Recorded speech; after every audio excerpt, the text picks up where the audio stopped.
Hello my dear friends, आज मैं आप लोगों के लिए फुल टर्म यूएसजी सैंपल का एक वीडियो लेकर आई हूँ। इसके पहले भी मैंने एक अर्ली प्रेगनेंसी का यूएसजी सैंपल का वीडियो अपलोड किया था, तो उसके कंटिन्यूएशन में मैं ये अब फुल टर्म प्रेगनेंसी का यूएसजी सैंपल डिस्कस करने जा रही हूँ।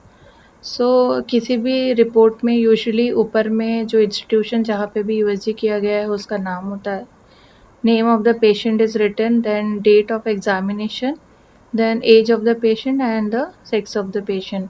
फिर जो रेफरिंग डॉक्टर है उनका नाम मेंशन रहता है। And now this is the title, USG of gravid uterus with colour Doppler. तो इसमें हम फीटल बायोमेट्री और कलर डॉपलर दोनों समझने की कोशिश करेंगे। यहाँ पे वुमेन का एलएमपी दिया गया है, last menstrual period, that is 27/8/2018। Then EDD, according to this LMP EDD is mentioned 3/6/2019।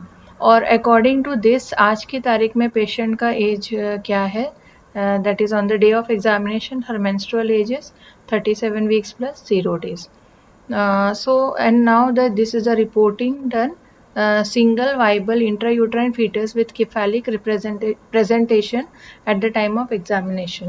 यानी कि प्रेगनेंसी जो है वो सिंगलटन प्रेगनेंसी है, it is not multiple pregnancy, fetus is viable and it is intrauterine, means it is not a ectopic pregnancy, that is being ruled out here by mentioning these things. Then at the time of examination fetus का जो presentation था that is mentioned, that is cephalic presentation. Then fetal body movement and cardiac motion is seen, that again proves that the fetus is alive, and FHR is that is fetal heart rate is mentioned here, 146 beats per minute. Then liquor, that is amniotic fluid कितना है, sufficient है या नहीं, उसके लिए हम amniotic fluid index देखते हैं जिसमें स्कोर दिया जाता है आउट ऑफ 10। तो यहाँ पे 10/10 स्कोर है, that means the liquor is adequate. Then placental fundal, placenta का भी जो मैच्योरिटी है that is mentioned here and it is situated in the fundal region, that is that rules out की placenta previa नहीं है। And it is grade 3 maturity भी यहाँ पे प्लासेंटा का मेंशन किया गया है। Then this is fetal biometry, इसमें हम फीटस के कुछ पैरामीटर्स को मेजर करते हैं, जैसे कि प्रीवियस वीडियो में मैंने मेंशन किया था, क्योंकि वो अर्ली प्रेगनेंसी थी तो उसमें हम सिर्फ क्राउन रम्प लेंथ और बीपीडी देखा था हमने। यहाँ पे फीटस काफ़ी बड़ा हो चुका है, तो फीटस का biparietal diameter, head circumference, abdominal circumference, femur length, these are the things which are measured. तो यहाँ पे you can see that 9.2 centimetre biparietal diameter है, which is corresponding to 37 weeks plus 5 days. Then head circumference 32.6 centimeter, that corresponds to 37 weeks plus 1 day. And abdominal circumference is 32.9 centimeter, which corresponds to 36 weeks plus 6 days. And femur length is 8.25 centimeter, that corresponds to 35 weeks plus 5 days. So USG machine itself gives this reading. जैसे ही हम measurement लेते हैं, these readings are given by the machine itself, and then इसका जो हम average निकालते हैं उससे हमें वुमेन का सोनिक एज पता चलता है। जैसे कि अभी हमने प्रीवियस स्लाइड में देखा कि यहाँ पे menstrual age 37 weeks plus 0 days आ रहा था अकॉर्डिंग टू डेट्स, और इसलिए ईडीडी जो था वो 3/6/2019 था।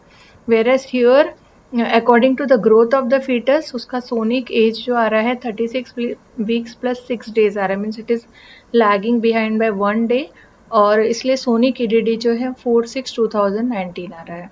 Then again approximate fetal weight we can find out 3000 grams plus minus 450 grams यहाँ दिया गया है, यानी at the time of birth ये इसमें 4 प्लस या माइनस 450 ग्राम्स बेबी का वेट रह सकता है। Now this is the color Doppler report written. SD ratio of umbilical artery is 2.7, pulsatile index is 0.7, resistance index is 0.5. SD ratio of mid cerebral artery is 3.9, pulsatile index is 1.5, and resistance index is 0.7. Normal flow is seen in middle cerebral artery and aorta. Both uterine artery show normal diastolic flow. इसे हम समझने की कोशिश करेंगे next वाले slide में। So at the end of USG usually एक summary, एक ब्रीफ में रिपोर्ट लिखा हुआ रहता है 1 और 2 लाइन में. So the last thing that impression और opinion is single viable intra uterine fetus with sonic maturity around 36 weeks plus 6 days, and Doppler parameters are within normal limits. Now let's try to understand little bit about fetal biometry. So fetal biometry के द्वारा हमें क्या पता चल सकता है? हम IUGR baby, कहीं IUGR तो नहीं है, that is intra uterine growth retardation तो नहीं है, ये हमें पता चलता है by measurement of all this parameters like biparietal diameter, head circumference, abdominal circumference, fetal length.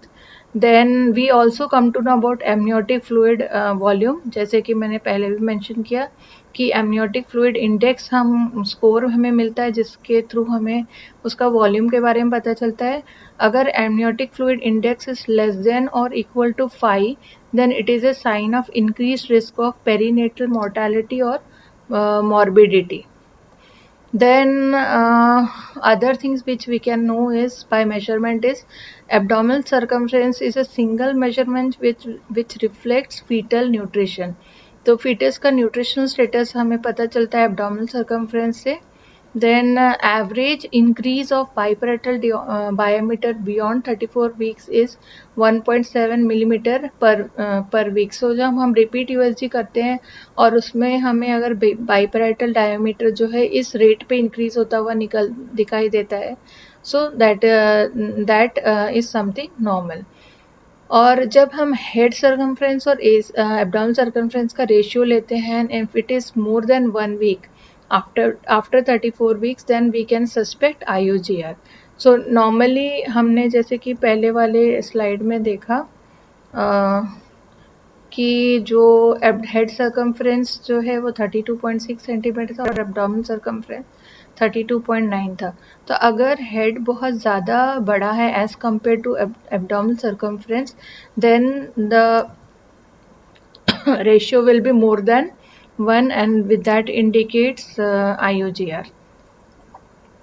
Now colour Doppler, अभी हम कलर डॉपलर समझने की कोशिश करेंगे. इसमें ये कुछ शॉर्ट फॉर्म्स यूज़ होते हैं: systolic, diastolic, mean, then pulsatile index that is S minus D divided by mean, and resistance index that is S minus D divided by systolic velocity.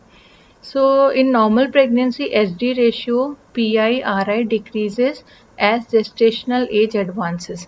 Higher value indicate decreased diastolic velocity and increased placental vascular resistance. इसका मतलब होता है कि जो blood इस usually what is Doppler, it is the study of blood flow which is taking place in the different blood vessels of the placenta or of the baby fetal body. So अगर वहाँ पे placental vascular resistance दिख रहा है, so that means that the sufficient blood supply is not going to the fetus, and this may indicate high risk of adverse pregnancy outcome. Okay, then fetal MCA, that is systolic and diastolic ratio, is important parameter in fetal middle cerebral arterial Doppler assessment. It is a useful predictor of fetal distress and intrauterine growth retardation. अभी हम लोग देखेंगे कि normal और abnormal interpretation क्या हो सकता है डॉपलर का. During pregnancy, the mid-cerebral artery and other intracranial arteries demonstrate high resistance waveform, that is high systolic velocity and low or absent diastolic velocity. So as compared to diastolic, systolic velocity ज़्यादा रहता है. So a normal fetal MCA SD ratio is always higher than the umbilical artery SD ratio. जैसा कि हमने previous slide में देखा, आपने यहाँ पे देखा कि जो MCA का जो SD रेशियो है वो 3.9 है. It is higher than the umbilical artery 2.7. So this is a normal Doppler. The fetal MCA SD ratio value will decrease as the pregnancy progresses. So when we are doing repeatedly Doppler, तो उसमें अगर SD ratio decrease होता as the pregnancy advances, this will go on decreasing. Now What may be the abnormal finding? A reduced ST ratio is abnormal and implies an increased diastolic flow in MCA. तो जैसे कि हमने देखा हमारा जो normally जो diastolic velocity should be लो और absent, लेकिन अगर ये डायस्टोलिक वेलोसिटी बढ़ने लगेगा तो एस डी रेशियो कम होगा. It is simple math. मतलब सिस्टोलिक के कंपेयर में अगर डायस्टोलिक बढ़ेगा so this will SD ratio will decrease. So loss of high resistance waveform is an indicator of fetal distress or IUGR. I hope this video is clear to you all, and this helps you in your studies. So till then, my next video, bye bye, and see you again and meet you again in my next video.